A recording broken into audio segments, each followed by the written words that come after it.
Core Stories, Ordinary Marines, Extraordinary Lives.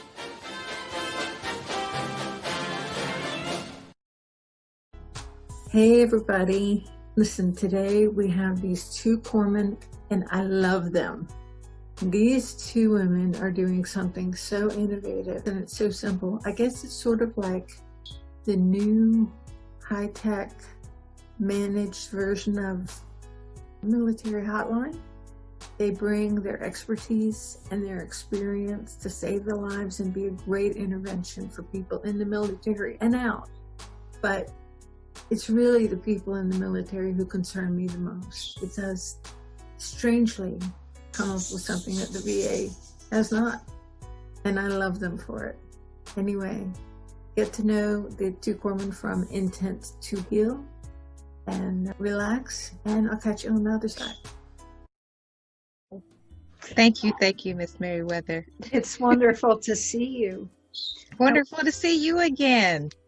So I guess I'll start backstory. So Aysha and I, we worked on the same psych ward forever. And at that time, I was active duty and she had already gotten out. She already did her stint in the Navy and everything. And ironically enough, when she and I met, we were both pregnant at the same time. So that's happened 3 times now. Yeah, so yeah, we are besties for life. You are. That's right. So yeah, that's how we met. We work at 12-hour shifts on a psych ward, and we loved it. Like, it's work, so you have your days where there's some worse than others, but for the most part, we loved it. Loved psych, loved interacting, doing groups. The psych ward predominantly served just the military folks.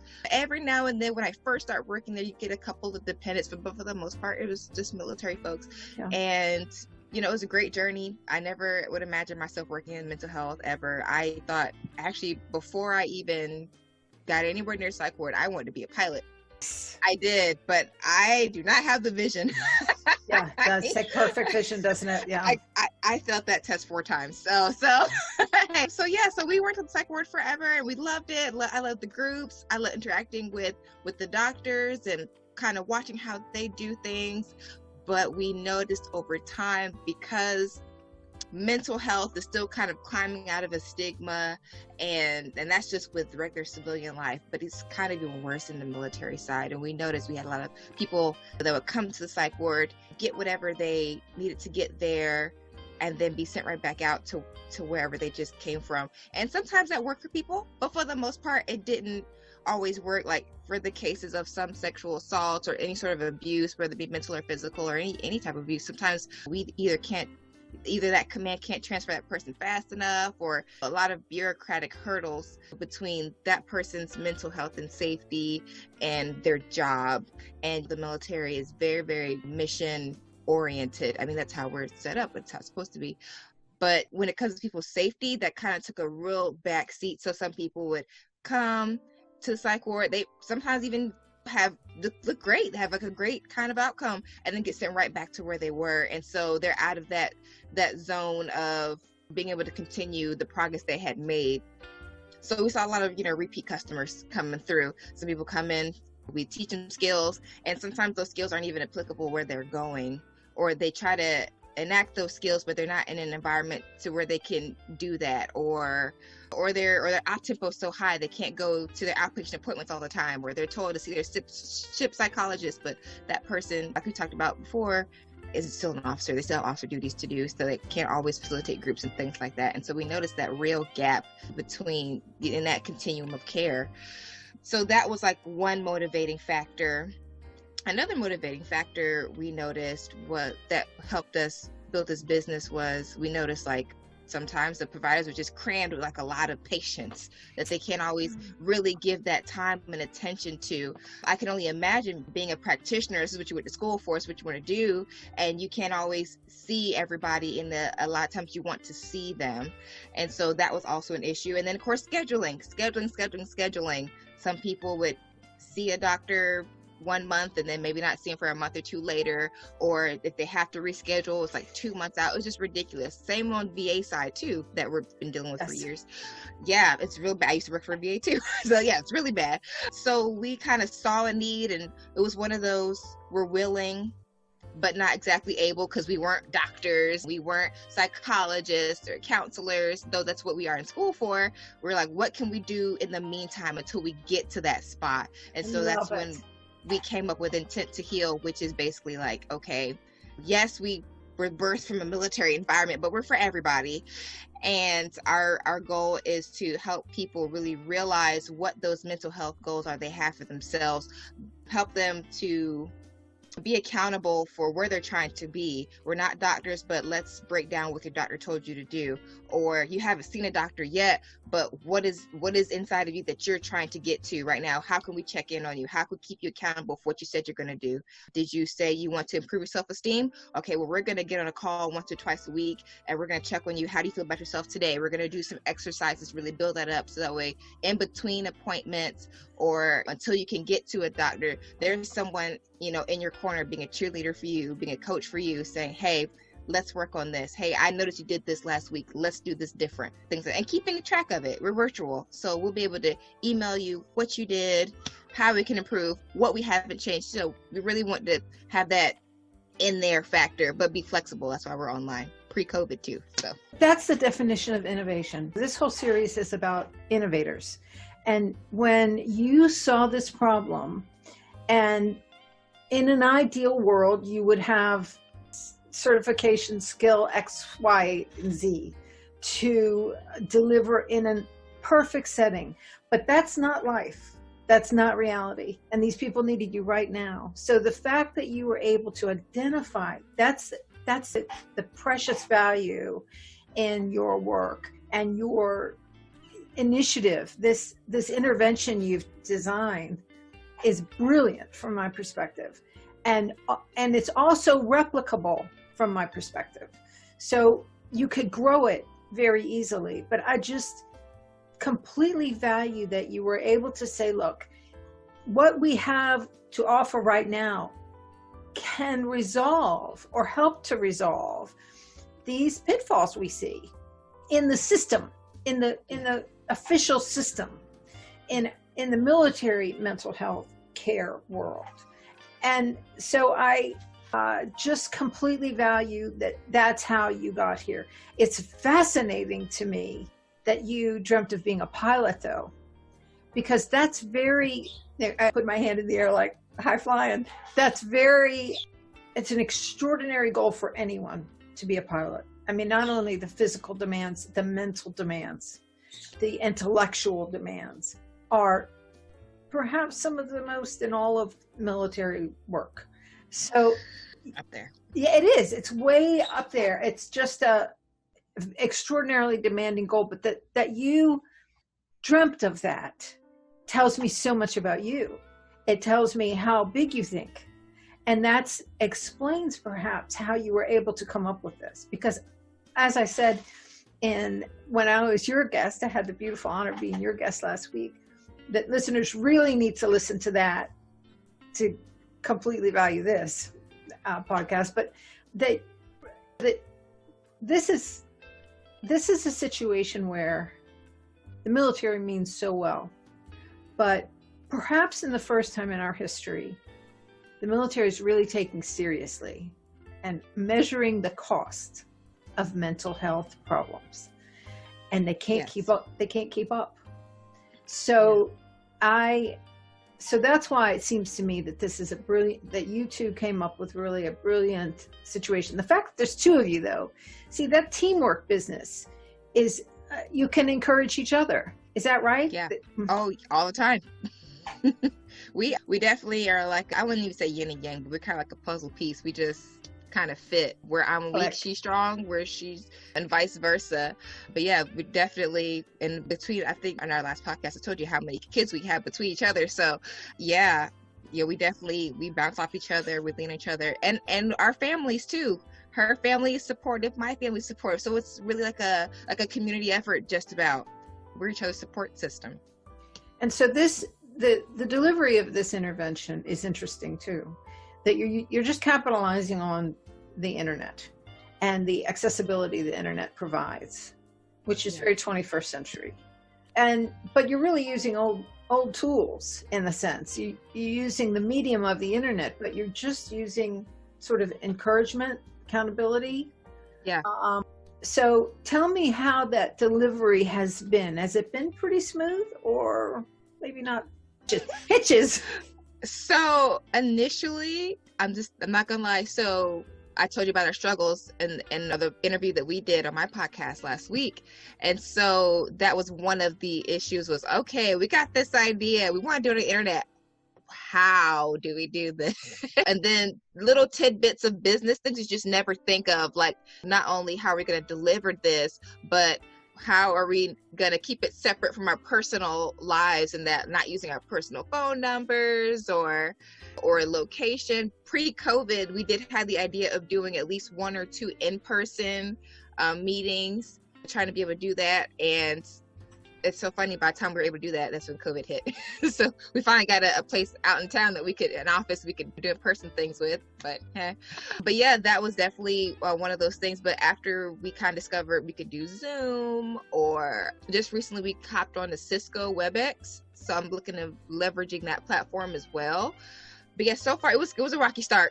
We even found, oh my gosh, like there's a lot of, because we were so used to working under doctors and things, there were a lot of things that we didn't realize that we were shut out of because we're not practitioners. And so there's a lot of online virtual gateways that doctors use with patients and things like that. And we're different. So we're trying to figure out, okay, do we use this? Is this HIPAA compliant? Yeah. And those are things that we care about too, because we also ran into a lot of, I don't want to say run of the mill, but a lot of fly by night online coaches as well. Yeah. And we knew we definitely had to be different. And like in our name, we had to be intentional. We're not doctors, but we want to give our patients that feeling of trust and security. And so it took months to really be like, okay, what are we qualified for? How do we fit? Not what can we get away with, but how can we wiggle here? How can we wiggle there? And so far, Zoom's been okay to do, because we don't necessarily, because we're not practitioners. It kind of works in our favor in that we're not talking about anything life or death or pertinent, no socials, nothing like that. So that's good. But we do remain HIPAA compliant, so it is confidential, and we do have contracts made, so people even just sign a piece of paper knowing that my information is safe and protected. They're legally binded to this, and so am I. So we want to give that level of trust. And so after kind of going through those weeds, we kind of have like a nice settling place here. So Zoom's good, and we kind of paired that with legal documentation saying, hey, we'll keep what we do our business. That's our promise. That's our agreement to you. And so perhaps you could share, like in an anonymous way, some of who would be a good candidate for this. People, perhaps real-ish stories, to give listeners an idea of perhaps themselves or other people they know. Okay. Yes. So, oh gosh. So we get formal and we get informal requests, actually. The informal coming from like our own personal lives. We get friends and family that know what we're doing, that kind of tag us a little bit. So I will say we're on the spectrum of anywhere from military, civilian, everywhere in between. But as a base point, adults. We don't do anything involving kids or anything like that. But one scenario we had recently was actually a dependent out in 29 Palms. Yeah, we actually had someone tag us from there, and she was having self-esteem issues in her marriage. And so she reached out to me, and I just happened to be up at like dark 30 when I got this request. So I was up and I got the request, and first of all, every single one I get, I'm so honored to have. I feel like, okay, it's go time. I take it very, very seriously. And so does Aysha. Whenever she gets tagged, it's like, boom, okay, how can I give you the best of myself? So she tagged me, and she let me know, hey, this is where I am. I'm alone. This is what I'm dealing with. She was having issues in her marriage, not feeling like she was enough. She was having issues of, loneliness, because if anyone is familiar with 29 Palms, that op tempo can be high sometimes. People are coming in and out all the time. COVID or not, there's still missions happening around the world, whether we want to talk about it or not. And so she was dealing with being married to someone in the military that was in and out, and sometimes both as not only just a spouse, but as a military spouse. I have deployed, and so has my husband, and so I understand both sides of the spectrum. On that, on the one hand, I do get those loneliness feelings, and on the other hand, I understand that when you're in that mission mode, you don't always turn those emotions back on when you get back home. And Right. so I was able to identify with, let her know, hey, so we set up a little a chat and everything, and I let her know, hey, this is probably what's going on in his mind, and this is what you can do to help. And then after that, just follow up, whether it be, they get to pick whether it's a phone call or a Zoom or an email, whatever they're comfortable with. You know, I can check in and say, hey, remember what we discussed? Did you do those things? Or how do you feel after you did? Or did you see a change when you did X, Y, and Z? And so keeping that documentation and being able to email back and forth so that way they can see what we talked about, what we're going to talk about, where we are now, and type of issues that we're still dealing with. And so at this point, it's really just working on her self-esteem, that spouse, letting her know a lot of times, even in a marriage, even though we're supposed to be one, we do have personal issues that we have to hash out between us and God. We do at the end of the day, and we can't take on that person's baggage all the time. Even though we're supposed to be one, we can be supportive and hold them up, but we can't take on their struggle. No. And so I shared my experience. I've been married 6.5 years now. And like I said, I'm in a military relationship. And so I understand both sides, both being the one that's staying at home and waiting, and being the one that has had to leave and come back and try to wind it down. So I was able to give her both sides there, saying, hey, while you're waiting, this is what you can do. Or while he's out, this is why he's having a hard time probably coming back, and able to try to dial that thing down. And so I was able to kind of help alleviate some of that guilt she was having, feeling like she wasn't a help or that she didn't matter, but let her know basically it's more so in his head than it is you doing anything wrong. So I love that. I think the needs of spouses and partners in the military is very unique. It's a very unique set of needs.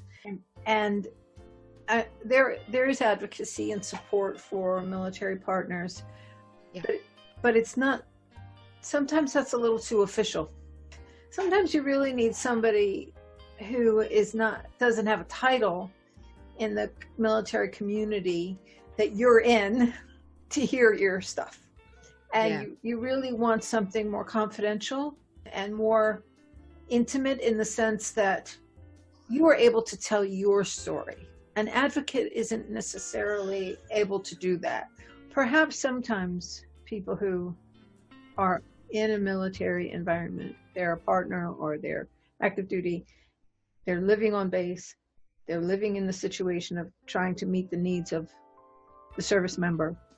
They have unique needs. And especially at a certain age, these very young people, although there's a tremendous amount of leadership and support, there means to be anyway. It's very hard. The demands are so hard.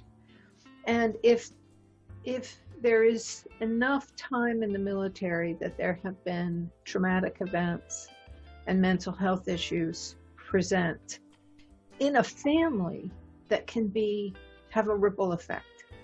Yeah. I saw a study that said, actually, depression is contagious. But if you're in a relationship with someone who's depressed, has clinical depression, there's a very high likelihood you'll come down with it. Yeah. So I can see, as I've said in your podcast, your value proposition is that the system, from a professional angle, that you work it, you're in it, you're working it, but from a personal angle too, from your own personal experience. There's just no one who could replicate that. No provider could replicate that outside of the military. Now, I know that you provide your service to anyone who would come forward, but I think that you have great value to the military community, but also a great voice of advocacy. Yeah. In this. So I wanted to kind of unpack that part and talk to you about your future, what your plans are for the future. Now, I know this is a brand new infant organization, a year old, but I think that it could grow well if you keep dreaming big, you know? Oh yeah, definitely. So we have thought of the future, and it's so funny because we had like a running joke, Aysha and I were like, so after we did our LLC, we were in Norfolk, and one of the buildings that we would be able to work out of at that time was like It's like one of the tallest buildings in Norfolk. I forget what it's called. It's like the Dominion Tower or something. Yeah, or whatever. sure. But it's super huge. And like the offices that we were like aiming to use was at the 25th floor. Right. So we could see everything. We're super hype. And we're talking about how we work there and we can go to Virginia Beach. And basically we said we would live a rolly bag life. Like, I got a rolly bag now. So we're going to get rolly bags. And we're going to be able to go everywhere. So actually that was like one of our kind of like our little baby dreams at the time. But as we started working this thing, we're like, we really want to be accessible. Yeah. And so it's actually obviously pre-COVID, we had plans to be able to hop from different points around the US to be able to offer our services in person or to link up with businesses and organizations to be able to do what we do, but mobily out of our rolly bags. That's essentially what we want to do is hop around and be tangible, to not just stay only online, but to be able to touch people, talk to people, give hugs, eye contact, really be just in the moment with people. I will say when I used to do group therapy with patients back on the ward, that's one of the things I prized the most, was even though there's 20 people in a room, I wanted to make each person feel like I was listening to them, each and every person around the room. So when they tell me about how their day was or how their sleep was, I wanted to nod in agreement, make eye contact, use their name. And that's what I want to bring to each and every section. You don't have to be a doctor to do that. Just being a human being, even if it's different perspectives, different background, I don't care about that in this moment.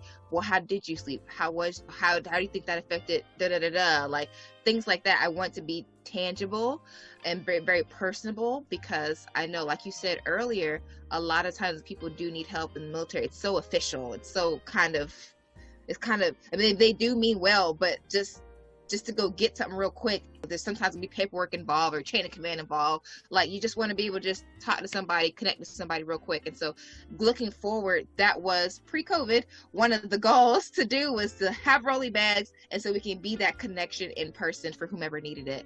I will say right now, some of those future goals are kind of having to be revamped. Certainly. But ultimately, we do want to expand. We want to grow to at least another 5, 10, 12 people, so we can replicate this process in other ways and be more accessible. Because as much as I want to talk to every single person, I know that's not going to be possible every single time. Right. And we do plan on boarding and becoming certified in our areas. Like, I want to do professional counseling and she wants to do professional social work and things like that. So I know that we will have different type of constraints, but also different freedoms. Yes. But we're going to need people like us on our level to do the same thing that we're doing now. And so that is like the 2-5-year goal, is to hire people and to also make it be a family.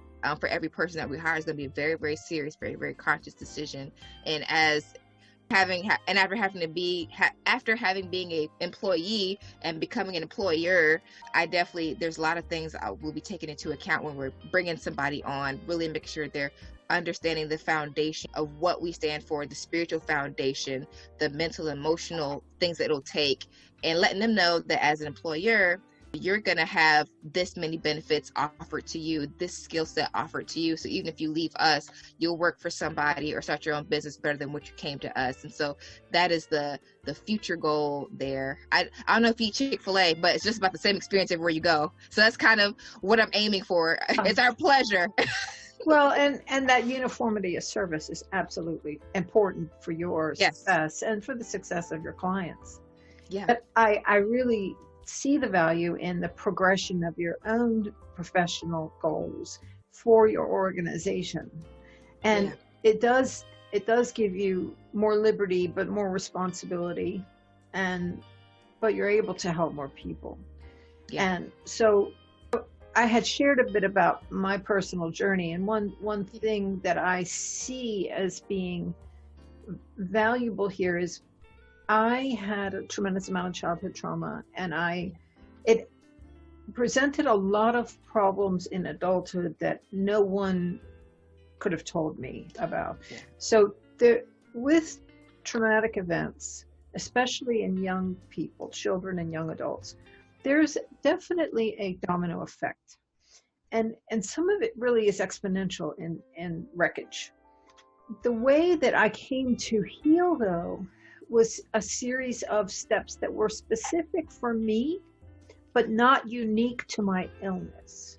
Mhm. So the first thing I did was get sober, 24 years old, 32 years of sobriety this past May. Yeah, big deal, really big deal. Yeah. But nothing would happen good without that beginning. And that developed a spiritual relationship for me.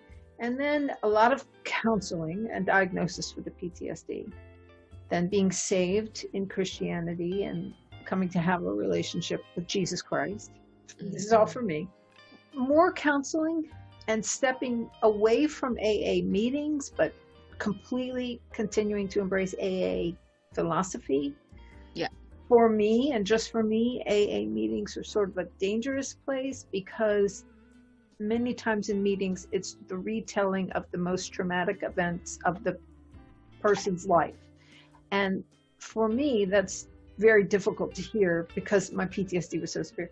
Then after all of those steps of progression, I got the stellate ganglion block. And that relieved a tremendous amount of things that I thought would never be relieved.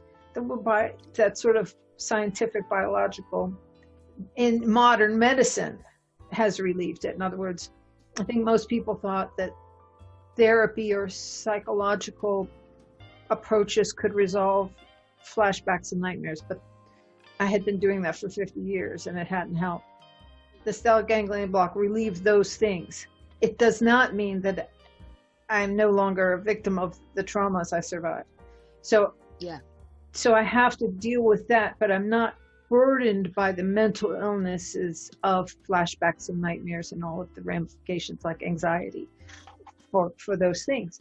But that was the one common thing that I have found in people in the military and outside the military, is it doesn't matter what the trauma was. If you have PTSD, you have the same symptoms as I have.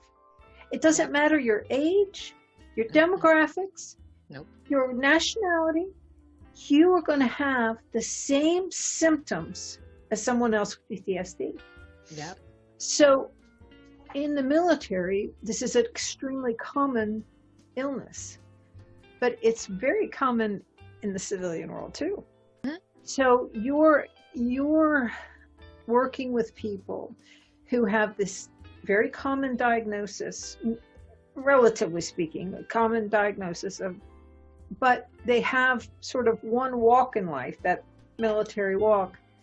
You are able to address that with the skills of the psychological trainings that you've had, the military trainings you've had, your faith and your background in that, to anyone. Yeah. So it is something that your skills are something that I know from personal experience can translate to people of all walks that have trauma-based illnesses or other stress-related illnesses. Depression can be a stress-related illness, right? Oh yeah, definitely. And one thing I forgot to mention in our future plans was the inclusion of family in treatment. And family is not always people that you're born with, and family is usually the first line of defense, especially with psychological or mental health first aid. And so I never want to, or us, whether we're doing it as coaches or professional practitioners and things like that, I never want to take the place of someone's family or their support system.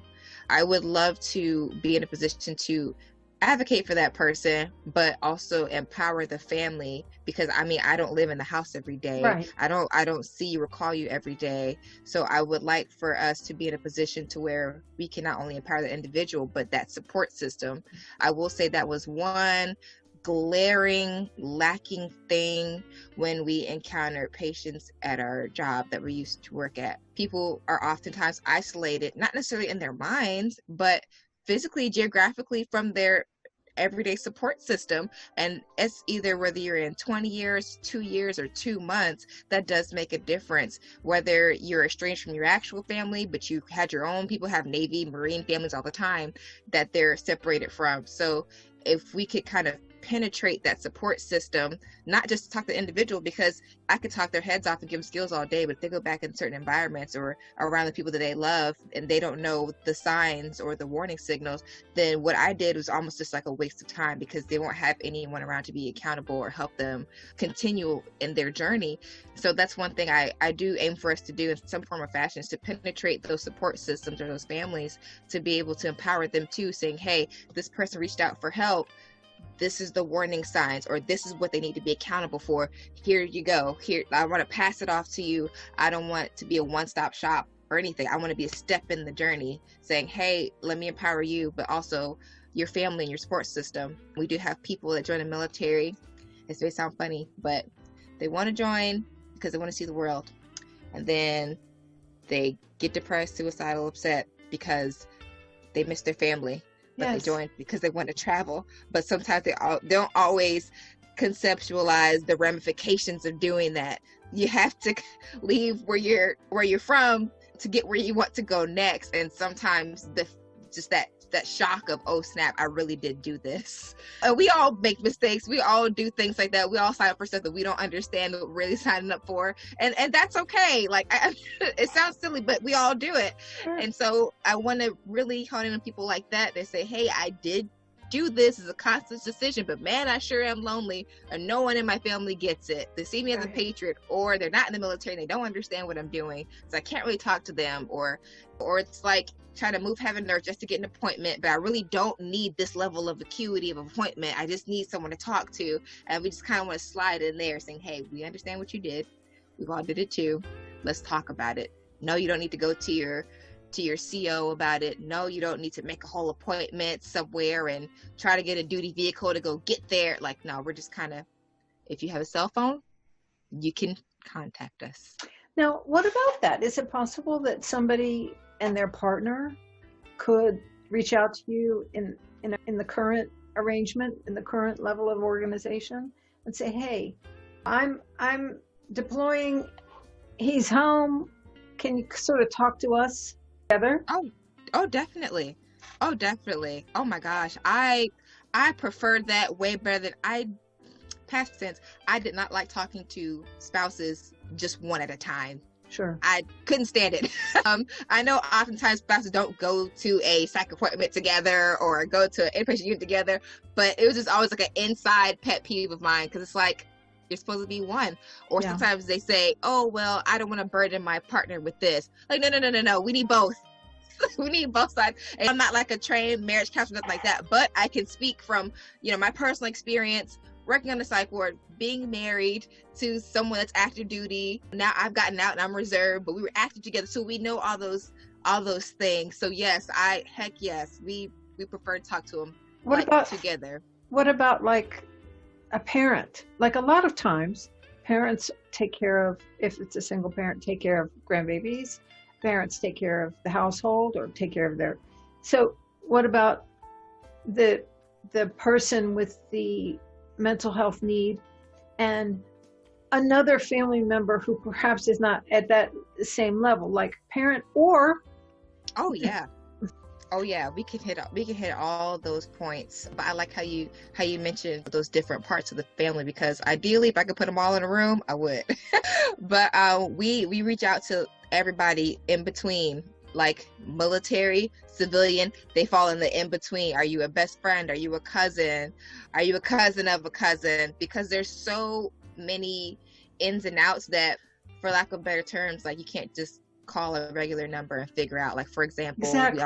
we always got family members calling the clinics or the ward saying, well, my spouse is, well, how do I do this? And we say, oh, we can't, block. We can't tell you, we don't even want to spend the time Exactly. to let you. But we're kind of like hey, we know how this works. This is why they can tell you this. Is why they can't tell you this. This is what we can do. And I'm more of a can do. Let's work on what we can do to help you out. I don't want to just connect you to resources that I found on Google. I've talked to this person, this resource personally. I'll connect you first name basis to this person since I can't physically get to you. And there's lots of untapped community resources, especially out here where we live in the Portsmouth Hampton Roads area. So we do like to be able to try to help as best we can with people that are on both spectrums or in between. I get this, and I appreciate that. So that there's also the privacy, validation, and confidence between you. And I know so many people right now who would value this organization, this product here. It's really an intervention because you've identified all of the things that are needed and not provided. And I like the example you used and some of the examples in the podcast for your podcast. And so there is a lot of, I see a lot of value to this. I'm really thrilled about this, and it is very innovative. You two are innovators. There's no two ways about it, especially that you were able to solve these problems along the way, that these obstacles, you're facing all the obstacles, corporate obstacles, medical obstacles, legal obstacles. And as you grow, you're going to continue to, but every time you solve one, you have that conquered. Yeah. And you can have confidence to conquer these other things. But I do also appreciate that you say about who's to say what the title of a support system is. Is it your cousin? Is it whatever. They're just people who these people rely on. And they're often very willing to probably step into a Zoom with them, like as a team. So I completely, and so you offer it's just a point of care payment situation that you don't accept insurance because you're not boarded yet. What is the timeline for that? What do you mean by timeline? Like how quick someone could get? No. Oh, that too. But also, how long till you finish your degree in this? You already have a degree. I have a degree in medical science. That was one of those. I just picked up the type of degrees. But it's helped now. Yeah, but right now, I am a psychology and biblical studies major. Yeah, and so right now, because I don't know how long it'll take plus the boarding process, I'd say about a year. Yeah, about a year out. That's fine. Yeah. It's actually short. It's a relatively short period of time. And so listeners can find you at Intent2Heal.com. So if no one wants to click around the website, you can literally scroll down and you'll see past our pictures and some of our coaching products. Then you'll see a calendar on there. And the first one is free. You can just call. It's like a 45-minute discovery call.